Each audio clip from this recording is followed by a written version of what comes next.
नाज़रीन आदाब, आप देख रहे हैं प्रोग्राम हेल्थ और हम और मैं हूं आपके साथ आपकी मेज़बान हफ्सा खान। हेल्थ और हम एक ऐसा प्रोग्राम है जहां हम आपकी सेहत से जुड़ी अहम मालूमात हासिल करते हैं सिंपल और समझने वाली लैंग्वेज में, ताकि आप और आपकी फैमिली सेहतमंद ज़िंदगी गुजार सके। आज के हेल्थ और हम के इस एपिसोड में हम बात करेंगे रोबोटिक सर्जरी इन यूरोलॉजी के बारे में। टेक्नोलॉजी ने मेडिकल फील्ड को काफ़ी एडवांस बना दिया है और अब कुछ सर्जरीज रोबोट्स की मदद से ज़्यादा प्रेसिशन और कम तकलीफ के साथ की जा रही है। यूरोलॉजी यानी किडनी, ब्लैडर और प्रोस्टेट से जुड़ी बीमारियों में भी रोबोटिक सर्जरी का इस्तेमाल बढ़ता जा रहा है। आइए जानते हैं ये रोबोटिक सर्जरी क्या होती है और पेशेंट्स के लिए ये किस तरह फ़ायदेमंद हो सकती है।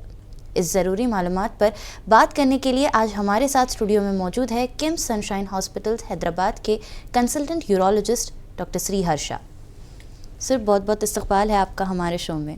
Thank you madam. How are you doing? I am good, thank you.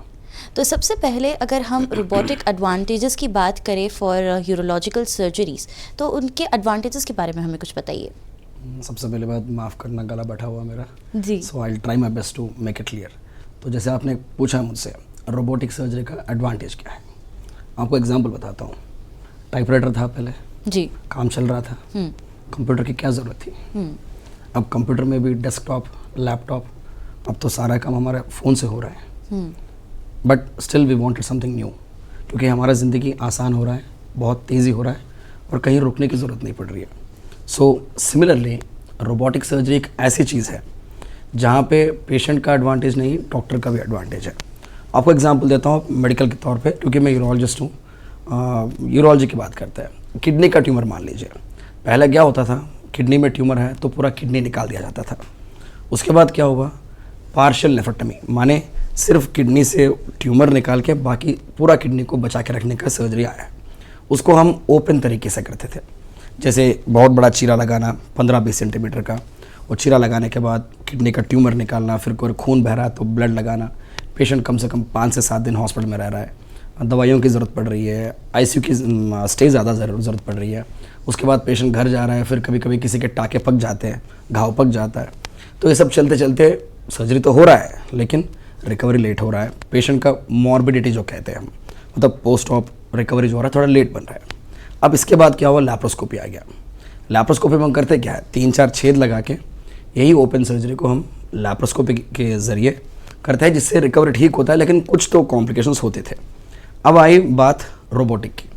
अब रोबोटिक सर्जरी से क्या हो रहा है, डॉक्टर का कंफर्ट इतना ज़्यादा है और टेक्नोलॉजी इतनी मतलब ज़बरदस्त है इसमें, ये मशीन में, कि यही किडनी ट्यूमर रिमूवल बिना कोई कटाई, बिना कोई सिलाई, 2-3 छेद लगा के पेट में, ठीक है, उसी के माध्यम से हम कर पा रहे हैं और पूरा ट्यूमर निकाल सकते हैं और पूरा किडनी बचाया जा सकता है। खून बहने का मतलब होता ही नहीं, कुछ ये रिस्क होता ही नहीं है। पेशेंट मैक्सिमम 1-2 दिन हॉस्पिटल में रहते हैं, उसके बाद घर चले जाते हैं, अपना काम वाम लग जाते हैं। तो हम रोबो के ज़रिए कोई नया सर्जरी नहीं कर रहे हैं, कोई नई नई बीमारियां ढूंढ के नहीं निकाल रहे हैं। जो बीमारियां पहले से थी, जो इलाज पहले से होता था, उसको हम और आसान कर रहे हैं पेशेंट के लिए और डॉक्टर के लिए भी। क्योंकि एक चीज़ मतलब जाहिर है कि अगर मैं कंफर्टेबली काम कर रहा हूँ, पेशेंट की रिकवरी बढ़िया होगी। अगर मैं स्ट्रगल कर रहा हूँ टेबल पे, पेशेंट भी स्ट्रगल करेगा। तो मेरी कंफर्ट पेशेंट कंफर्ट है। और अल्टीमेटली जो भी टेक्नोलॉजी मेडिसिन में या जिसी में भी फील्ड में बाहर आता है, उसमें ओवरऑल आउटकम्स हम मेजर करते हैं कि क्वालिटी ऑफ लाइफ कितना बढ़िया हो रहा है और लाइफ कितनी आसान बन रही है। तो वही एडवांटेजेस, वही सारे हमारे लिए जो भी एडवांटेजेस है पेशेंट के आउटकम्स पे, वो सर्जन पर भी लागू है। इसलिए रोबोटिक सर्जरी जो है आज की तारीख में बहुत ही मशहूर हो रहा है, not just because of the technology पर से, but because of the outcomes. अब यहाँ पे पेशेंट आउटकम्स की जो बात हुई है, तो रोबोटिक सर्जरी इम्प्रोवाइज कैसे करती है पेशेंट आउटकम्स को, उस बारे में हमें कुछ बताइए। ठीक है, दोबारा आपको मैं मेरे सर्जरी का एग्जांपल देता हूँ जी। अब हम बात करते हैं प्रोस्टेट सर्जरी की। प्रोस्टेट कैंसर जो है दिन ब दिन बढ़ते जा रहा है। शुरू में मैं 5-7 दिन में एक प्रोस्टेट कैंसर पेशेंट देखता था, आज की तारीख में कम से कम 2-3 पेशेंट्स को देख रहा हूँ। अब इसका मतलब ये नहीं कि कैंसर बढ़ रहा है, अवेयरनेस बढ़ गया है, लोग ज़्यादा अभी उसके बारे में पता करने के लिए, वो बीमार से जो भी प्रताड़ित है वो अपने डॉक्टर से पूछताछ करने के लिए आते हैं।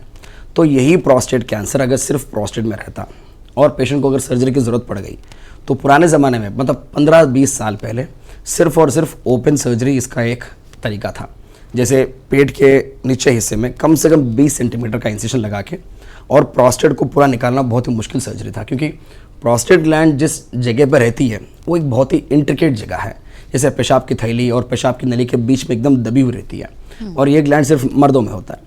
तो उसको निकालने में कई सारे घंटे लग जाते थे और ब्लड बहुत जाता था, और पेशेंट का रिकवरी बहुत लेट होता था। और 2 चीज़ें हम लोग को इसमें याद रखनी है। प्रोस्टेट ग्लैंड निकालने के बाद हर मरीज़ को, हर मर्द को सर्जरी के बाद पेशाब का कंटिन्यूस लीक होता था और इरेक्शंस बिल्कुल गायब हो जाते थे। ये ग्लैंड का लोकेशन ही कुछ ऐसा है। अब रोबो से जब हम ये सर्जरीज करने लगे, हाँ शुरू में कुछ हिकअप्स थी, लेकिन जैसे जैसे एक्सपर्टीज़ बढ़ते गया, जैसे जैसे लोगों का ज़्यादा करना, मतलब ऑपरेशन ज़्यादा, वॉल्यूम ज़्यादा करने में जैसे माहिर हो गए, तो अभी ये सर्जरी 4-5 छेद लगा के, जैसे मैं रोबोटिक किडनी सर्जरी के बारे में बताया, इसको वैसे बता रहा हूँ, लेकिन ये प्रोस्टेट ग्लैंड को वो डेप्थ में जाके उसको प्रिसाइजली सिर्फ ग्लैंड निकाल के बाकी सारे नर्व्स और जो भी इंट्रिकेट स्ट्रक्चर्स है उसको सब प्रिजर्व करने से पेशेंट का यूरिन का लीक होना बहुत कम हो गया। मतलब नॉट जस्ट हम यहाँ पे कैंसर सर्जरी कर रहे हैं जिसमें हम कैंसर निकाल रहे हैं, पेशेंट का क्वालिटी ऑफ लाइफ भी बरकरार है, और कुछ पेशेंट्स के तो इरेक्शंस भी बरकरार है। तो अगर आप पूछेंगे मुझसे कि क्वालिटी ऑफ लाइफ में, ओवरऑल रिकवर में क्या फ़ायदा हो रहा है, हमारे पास लाइव एग्जांपल्स है। जो सर्जरी ओपन तरीके से, अब जब भी मैं रोबोटिक की बात करता हूँ, आई यूजुअली मीन कि रोबोटिक का मेन पर्पस जो है कैंसर सर्जरीज में और रिकन्स्ट्रक्शन में है, और ऑलमोस्ट ऑल कैंसर सर्जरीज में कुछ हद तक रिकन्स्ट्रक्शन होता है। रिकन्स्ट्रक्शन मतलब जो चीज़ भगवान ने बना के रखा है उसको हम थोड़ा बहुत ऑल्टर करके दोबारा हम नॉर्मलाइज करने का एक कोशिश है। तो ये सारी चीज़ें जब से रोबोट आई है हमारे हाथ में, तब से सारी चीज़ें बहुत आसान हो गई है।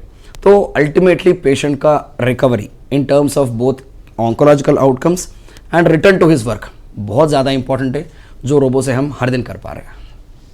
अब अगर हम रोबोटिक प्रोसीजर्स की बात करें तो कौन से ऐसे कॉमन यूरोलॉजिकल प्रोसीजर्स आप लोग रोबोटिक सर्जरी के थ्रू परफॉर्म करते हैं, उस बारे में हमें कुछ बताइए। ठीक है, यूरोलॉजी मतलब सब लोगों का मानना यह है कि स्टोन सर्जन, मतलब हम सिर्फ स्टोन्स करते हैं या प्रोस्टेट सर्जरी करते हैं। हाँ, हालांकि हमारा बल्क ऑफ द काम वही है, मैं मानता हूँ, लेकिन यूरोलॉजी में कई सारे सब स्पेशलिटीज़ हैं।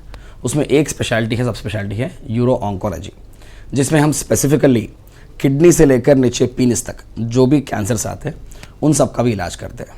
तो इसमें मेन तरीके से देखा जाए तो kidney cancer, bladder cancer, prostate cancer, testicular cancer, और किडनी से नीचे एक ट्यूब जाता है जिसे हम यूरेटर कहते हैं, यूरेट्रिक कैंसर्स और पिनाइल कैंसर। ये सारे कैंसर्स में आज की तारीख में रोबो ने इतना हमें एक फ़ायदेमंद चीज़, मतलब फ़ायदा हुआ इसके साथ, कि जो बड़े बड़े सर्जरीज हैं जो पेशेंट के लिए भयानक थे और सर्जन के लिए भी भयानक थे, वो आज की तारीख में बहुत ही नॉर्मल चीज़ें बन गई है। Of course the surgeries are still very big.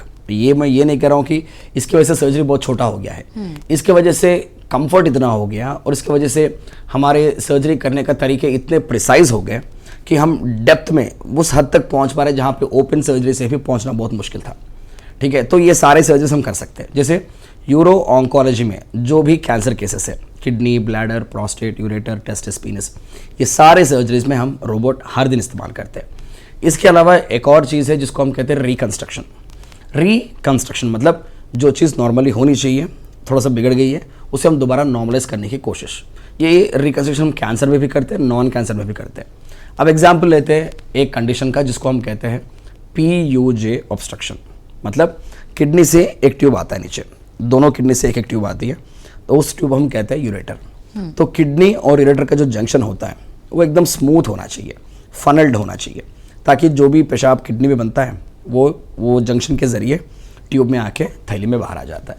So every human is normally born with this, normal जैसे होता है। लेकिन कुछ बच्चों में क्या होता है, जब वो अपने माँ के खोख में होते हैं तभी उनका जो जंक्शन जो है थोड़ा ब्लॉक हो जाता है, जिससे क्या होता है, पेशाब जो है जो किडनी में बनता है वो यूरेटर में सही तरीके से आता नहीं है, तो वो पेशाब अंदर रह के वो किडनी सूजते रहता है।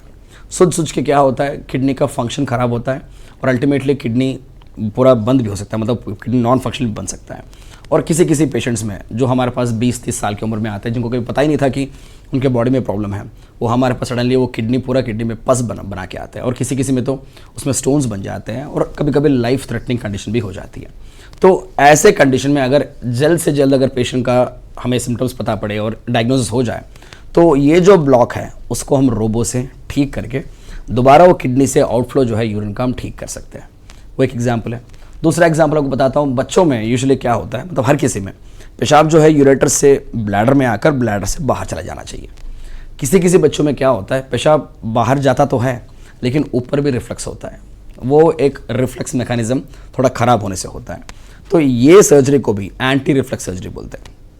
उसे भी हम ये जो रोबो है उससे कर सकते हैं। और बहुत ही रेयरली क्या होता है, हिस्टेक्टमी मतलब यूट्रस सर्जरी करने के बाद किसी किसी औरतों में पेशाब जो है वजाइना से लीक होना चालू हो जाता है। ये बहुत ही एक डिस्ट्रेसिंग कंडीशन है जिसमें औरत बहुत परेशान है, वो कहीं बैठ नहीं पाती है, कहीं जा नहीं पाती है, डायपर पहनना पड़ता है, पेशाब के एक नली लगाई जाता है, मतलब लाइफ का क्वालिटी ऑफ लाइफ बहुत बिगड़ जाता है। तो इन लोगों में भी दोबारा उनका लाइफ नॉर्मल होने के लिए, वो जो लीक बंद करने के लिए हम जो है रोबो का इस्तेमाल कर सकते हैं। सो मेनली रोबोटिक सर्जरी का जो उपयोग है, जो भी उसका इस्तेमाल है, एक यूरो ऑन्कोलॉजी मतलब यूरोलॉजिकल कैंसर्स में किया जाता है और रिकन्स्ट्रक्शन में किया जाता है। अब कई सारे ऐसे कॉम्प्लिकेटेड एंड कॉम्प्लेक्स सर्जरीज भी होते हैं यूरोलॉजी में, तो क्या इसमें रोबोटिक सर्जरी जो होता है वो यूज़फुल हो सकता है ऐसे कॉम्प्लेक्स सर्जरीज में, या इसे मैन्युअली करना पड़ता है? उस बारे में हमें कुछ बताइए। ना, देखिए अल्टीमेटली मैं दोबारा वही बात करता हूँ कि क्योंकि हमारे पास रोबो है, हम रोबो इस्तेमाल नहीं कर रहे हैं। रोबो है हमारे पास, लेकिन उसका इस्तेमाल करने का एक सही तरीका भी है और सही ऐसे कुछ बीमारियां भी हैं जहाँ पे इसका सबसे ज़्यादा यूज़ है। आपको एग्जांपल देता हूँ, किडनी निकालने का सर्जरी जो है, एक पेशेंट का किडनी पूरा ख़राब हो गया, अगर बहुत ज़्यादा मतलब ये किडनी ख़राब नहीं, पूरा अंदर पूरा पस नहीं बना है, तो उसको हम लैप्रोस्कोपी या ओपन से भी निकाल सकते हैं। वहाँ पे रोबो की ज़रूरत नहीं है। किसी को किडनी की स्टोन हो गई है, उसमें तो रोबो की ज़रूरत है ही नहीं बिल्कुल, तो उसको हम लेज़र से निकाल सकते हैं। वहाँ तो कोई एक छेद की भी ज़रूरत नहीं है। या बहुत ज़्यादा प्रोस्टेट पेशेंट्स जो होते हैं, आज हमारे अभी तक 3 सर्जरीज हो चुके हैं प्रोस्टेट के, अभी करके आ रहे हैं हम लोग, तो प्रोस्टेट सर्जरी में भी रोबो की ज़रूरत नहीं है। लेकिन जहाँ तक कैंसर प्रोस्टेट की ज़रूरत है, मतलब प्रोस्टेट में जब कैंसर बनता है और जब किडनी में कैंसर है, जब कोई रिकन्स्ट्रक्शन है, वहाँ पे क्योंकि पेशेंट का आउटकम्स बहुत इंपॉर्टेंट है, बिकॉज ओपन सर्जरी से या लैप्रोस्कोपी से हम उतना अच्छा शायद नहीं कर पाएंगे, या शायद कर पाएंगे लेकिन पेशेंट का दिक्कत बहुत ज़्यादा होगा, मतलब उनका रिकवरी बहुत लंबा हो जाएगा, उनका हॉस्पिटल स्टे बढ़ जाएगा, या उनका ब्लड लॉस ज़्यादा हो सकता है। तो उन चीज़ों में पेशेंट का कंफर्ट देखते हुए, उनका हॉस्पिटल स्टे को दिमाग में रखते हुए, सर्जरी का सक्सेस ज़्यादा बनाने के लिए हम रोबो का इस्तेमाल करते हैं। तो इट्स नॉट लाइक आपके पास किला है तो हर चीज़ को, मतलब आपके पास हथौड़ी है तो आपको हर चीज़ किले की तरह दिख रही है, बात वो नहीं है। हाँ, भले ही हमारे पास रोबो है, लेकिन हर सर्जरी रोबो से करने की ज़रूरत नहीं है। जो बहुत ही कॉम्प्लेक्स केसेस है, वहाँ पर रोबो का जो इस्तेमाल है वो मतलब लाजवाब है। यानी कि कॉम्प्लेक्स सर्जरीज़, अगर जैसे आपने अभी मेंशन किया है कि पेशेंट अगर कैंसरस है, कुछ ज़्यादा एक्सट्रीम प्रॉब्लम है, तभी आप रोबोट्स यूज़ कर सकते हैं। तो ऐसे ही पेशेंट कैंडिडेट को आप सजेस्ट करते हैं for robotic surgery? Exactly, correct. अब यहाँ पे अगर हम प्रोसीजर वाइज आप लोग के चैलेंजेस की बात करें, तो what are the challenges that you face when you deal with patients specially for robotic surgery? Because starting में लोग बहुत ज़्यादा घबरा जाते हैं when you guys suggest for robotic surgery के रोबोट्स पे कैसे भरोसा करें, एंड ये भी डर होता है कि शायद रोबोट ही सर्जरी करेंगे, डॉक्टर्स वहाँ पे मौजूद नहीं रहेंगे। So what would you say about those challenges? तो इससे पहले हम ये बताएंगे कि रोबोटिक सर्जरी होती क्या है, इससे चालू करेंगे। तो रोबोटिक सर्जरी जैसे लोग मानते हैं, या लोगों फिल्में में देखा, या सोचते हैं कि रोबो सर्जरी नहीं करता है। रोबो इज़ अ स्लेव, मतलब रोबो हमारा कमांड्स लेता है और हम ऑपरेटर हैं यहाँ पे। तो ऑपरेशन थिएटर में टेबल पे रोबो का एक डॉकिंग मशीन होता है, और उसी डॉकिंग मशीन को कमांड करके कंट्रोल करने वाला मशीन जो है उसे हम कहते हैं रोबोटिक कंसोल। वो कंसोल भी ऑपरेशन थिएटर में ही एक कोने में होता है, और वो कंसोल में सर्जन बैठ के कमांड्स देते हैं। तो जैसे यहाँ से कमांड्स देते रहते हैं, रोबो वहाँ पे बॉडी में जो भी हम आर्म्स को डॉक करते हैं, तो उसके ज़रिए पेशेंट का जो भी सर्जरी होता है, हम सर्जन ही करता है लेकिन रोबो के हेल्प से करता है। यहाँ रोबो अपने आप कुछ नहीं करता। रोबो इज़ अ स्लेव, वो सिर्फ एक सॉफ्टवेयर है और एक मशीन है। सर्जरी कहाँ करना है, क्या करना है, किस पार्ट को निकालना है, कहाँ पे सिलाई करनी है, कहाँ पे सक्शन करना है, कहाँ पे कुछ और करना है, ये सारे कमांड्स सर्जन ही करता है। तो इसके बारे में भूल जाइए कि सर्जिकल सेफ्टी हमारी गारंटी है, उसमें कोई डाउट नहीं है। तो सर्जन ही सर्जरी करता है, रोबो सिर्फ उनको फैसिलिटेट करता है। अब दूसरी बात, जहाँ तक बात आई सेफ्टी की, अब ओपन सर्जरी करो, लैप्रोस्कोपी सर्जरी करो, रोबोटिक सर्जरी करो, कॉम्प्लिकेशंस वही होंगे जो भी सर्जरी में होते हैं। जैसे हम बहुत बड़ा कैंसर को निकाल रहे हैं, जो भी कैंसर है, जैसे मैं यूरोलॉजिस्ट हूँ तो मैं प्रोस्टेट कैंसर या ब्लैडर कैंसर या किडनी कैंसर की बात करता हूँ। तो और वो कैंसर जो है अगल बगल में दूसरे चीज़ों से भी सटका हुआ है, कुछ अतड़ियों में या स्प्लीन में कहीं और वो थोड़ा फैला हुआ है, तो उन कैंसर्स को निकालने में कभी कभी खून का बहाव इतना ज़्यादा हो सकता है कि पेशेंट को ब्लड लगाने की ज़रूरत पड़े। तो ओपन सर्जरी में और लैप्रोस्कोपी सर्जरी में हमारा शायद कंट्रोल उतना नहीं होगा वो ब्लीडिंग को रोकने के लिए। लेकिन जब बात आती है रोबोटिक की, इतना कंट्रोल हमें मिलता है और इतना डेप्थ में हम जाके उसको कंट्रोल कर सकते हैं। और ऊपर से रोबो का जो कैमरा जो है वो कैमरा भी सर्जरी कंट्रोल में रहता है। ये थोड़ा टेक्निकल चीज़ है। ये क्यों बता रहा हूँ? क्योंकि लैप्रोस्कोपिक सर्जरी में हमें विजन कोई और दिखाता है तब जाके सर्जन करता है, मतलब कैमरा जो भी है कोई और बंदा दिखाता है तब जाके हम सर्जरी करते हैं। लेकिन रोबो में सर्जन ही कैमरा कंट्रोल करता है और सारे इंस्ट्रूमेंट सर्जन कंट्रोल करते हैं, तो सब कुछ जो ऑपरेटिंग सर्जन है उनके कंट्रोल में होता है। इससे क्या होता है, जो ब्लीडिंग ओपन और लैप्रोस्कोपिक सर्जरी में हो सकता था वो इसमें शायद नहीं होगा, या अगर होगा तो भी बहुत कम होगा। और सूचरिंग की बात करें, मतलब स्टिच लगाने की बात करें, जो कॉम्प्लेक्स रिकन्स्ट्रक्शन है, अल्टीमेटली रिकन्स्ट्रक्शन में हम लोग सिलाई वगैरह कुछ करके ही री एस्टैब्लिश करते हैं यूरिनरी पाथवे को। तो वो स्टिचिंग जो भी है वो भी रोबो से इतना फ़ायदेमंद है कि उसका जो आर्म है वो इतना बढ़िया घूम जाता है, उसको हम कहते हैं 360 डिग्री रिस्ट मूवमेंट कहते हैं उसको। मतलब वो आर्म का जो फाइनल पार्ट है, जो रिस्ट कहते हैं उसको, वो रिस्ट इतना बढ़िया घूमता है कि हमारे सूचरिंग में काम आता है। तो सेफ्टी का तो मतलब कोई मसला है ही नहीं इसमें, और पेशेंट को डरने की बात नहीं है कि कोई और सर्जरी, मतलब कोई रोबो सर्जरी करे। अगर मान लीजिए ऐसा कभी दिन आता है कि सर्जन थिएटर में रही ना, तो मैं तो सर्जरी नहीं करवाऊंगा। मुझे रोबो सर्जरी करिए, मुझे मतलब बिल्कुल मंजूर नहीं है। तो ultimately human intervention is needed, it is mandatory. अब यहाँ पे रोबोटिक सर्जरीज़ की अगर हम लिमिटेशंस की बात करें, जैसे आपने बोला है कि robot is a slave and he follows the commands that you guys provide to him. अब यहाँ पे लिमिटेशंस की अगर हम स्पेसिफिकली बात करें तो रोबोटिक सर्जरीज़ में क्या ऐसे लिमिटेशंस मेंशन्ड होते हैं, उस बारे में हमें कुछ बताइए। Technically and surgically looking at it, जो लिमिटेशन हमारे लैप्रोस्कोपिक सर्जरी में है वही लिमिटेशंस रोबोटिक सर्जरी में भी हैं। हमारे टीचर्स ने हमें बताया और हम भी ये मानते हैं कि सिजेरियन सेक्शन के अलावा ऐसा कोई सर्जरी नहीं है जो लैप्रोस्कोपी से नहीं कर पाएंगे, और वही चीज़ इस पे भी लागू है कि हर कोई सर्जरी पेट में हम रोबोटिक से कर पाते हैं। हाँ, इसे हम लिमिटेशन नहीं कहेंगे, लेकिन इसको बोलेंगे कि ये ज़रूरत नहीं है, ऐसे कुछ चीज़ों में रोबो की ज़रूरत ही नहीं है। आप मान लीजिए 10 किलोमीटर दूर है यहाँ से आपको घर जाना है, तो आप बाइक पर जा सकते हो, कार से जा सकते हो, क्योंकि आपके पास हेलीकॉप्टर है। आप तो हेलीकॉप्टर से 10 किलोमीटर दूर तो घर नहीं जाओगे ना। तो इसी प्रकार अगर आपके पास कोई पेशेंट है जिसकी सर्जरी लेज़र से या कोई छोटे से जिससे हो जाती है, वहाँ पे रोबो की ज़रूरत नहीं है। तो बाकायदा रोबो हम इस्तेमाल नहीं करते हैं, तो उसे हम लिमिटेशन नहीं मानेंगे, उसका वहाँ पे यूज़ है ही नहीं, मतलब उस हद तक उसे यूज़ करने की ज़रूरत नहीं है। और जो भी लिमिटेशंस लैप्रोस्कोपी के लिए लागू है, जैसे सिर्फ और सिर्फ सिजेरियन सेक्शन जो है जहाँ पे जिंदा बच्चों को पूरा बाहर निकालना है, वहाँ पे क्योंकि हम लैप्रोस्कोपी या रोबो इस्तेमाल नहीं कर सकते, उसी प्रकार वो भी है। और बाकी सारे एब्डोमिनल सर्जरीज में हम रोबो बेशक इस्तेमाल कर सकते हैं। इनफैक्ट थोरैक्स में इस्तेमाल कर सकते हैं, चेस्ट में भी, लंग सर्जरीज के लिए, कार्डियक सर्जरी के लिए। इनफैक्ट सबसे पहला रोबो जो आया था लेट 90s में, वो आया था कार्डियक सर्जरी के लिए ही। लेकिन उसके बाद urological surgeries, oncological surgeries, gynaecological surgeries, GI surgeries इतने ज़्यादा हो गए कि रोबो का आज तक के, मतलब आज के मुकाम पे बहुत ज़्यादा इस्तेमाल जो है इन फील्ड्स में हो रहा है, कार्डियक का भी हो रहा है। तो बॉडी में ऐसा कोई, मतलब चेस्ट, एब्डोमेन में, और हम लोग एक सर्जरी करते हैं जिसको हम कहते हैं VEIL, video endoscopic inguinal lymph node dissection, जो हम पिनाइल कैंसर में करते हैं। वो तो हम थाई में करते हैं, ग्रॉइन में करते हैं, वो भी हम रोबो से कर सकते हैं।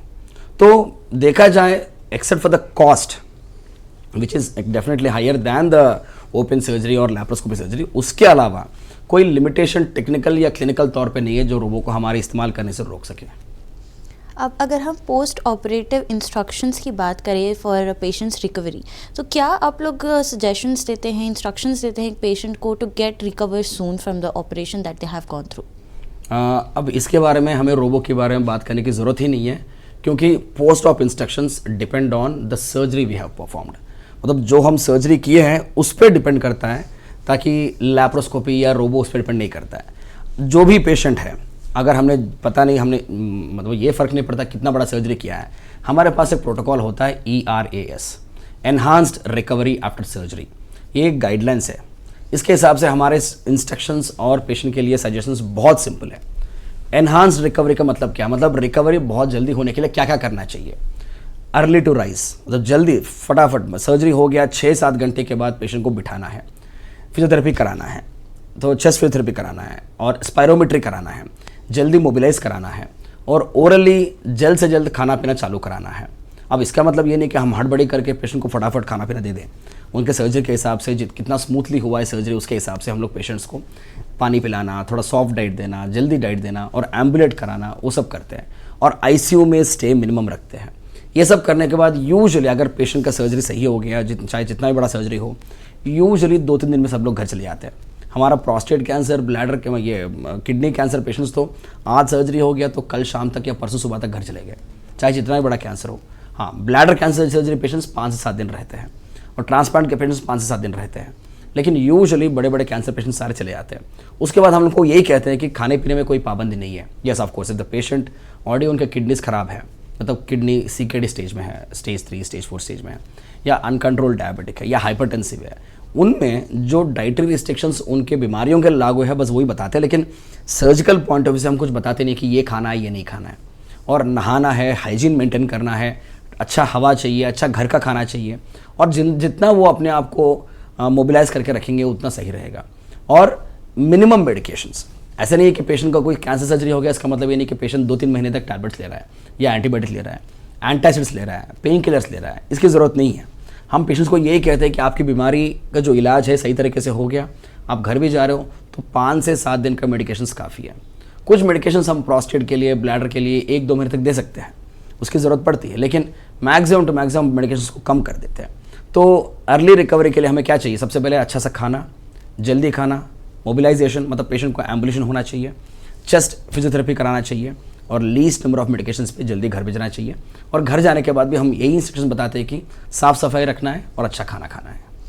Thank you so much sir for being here with us today and जितनी क्लैरिटी से आपने ये हमें समझाया है कि यूरोलॉजी में रोबोटिक्स हर सर्जरी में ज़रूरी नहीं है, बट कॉम्प्लेक्स सर्जरीज जहाँ पे रोबोट्स आपको फैसिलिटेट करता है वो काफ़ी ज़्यादा एक पेशेंट के आउटकम्स के लिए भी एंड इम्प्रोवाइज के लिए भी बहुत ज़्यादा बेनिफिशियल है। So thank you so much for being here with us and sharing this informative part with us. Thank you, pleasure is mine. आज के लिए बस इतना ही। टेक्नोलॉजी तो रोज़ बदल रही है और उसके साथ इलाज के तरीक़े भी काफ़ी ज़्यादा बदल रहे हैं, लेकिन सबसे ज़रूरी चीज़ ये है कि सही मालूमात और वक्त पर सही फ़ैसला लेना बहुत ज़रूरी है। अगर आप या आपके घर में किसी को भी यूरोलॉजी से जुड़ी सर्जरी का मशवरा दिया गया है तो घबराइए नहीं, सवाल पूछिए, ऑप्शन समझिए और अपने डॉक्टर से डिटेल में बात कीजिए। मिलते हैं अगले एपिसोड में एक नए हेल्थ टॉपिक के साथ। तब तक अपनी सेहत को प्रायोरिटी दीजिए क्योंकि सेहत ही सबसे बड़ी दौलत होती है।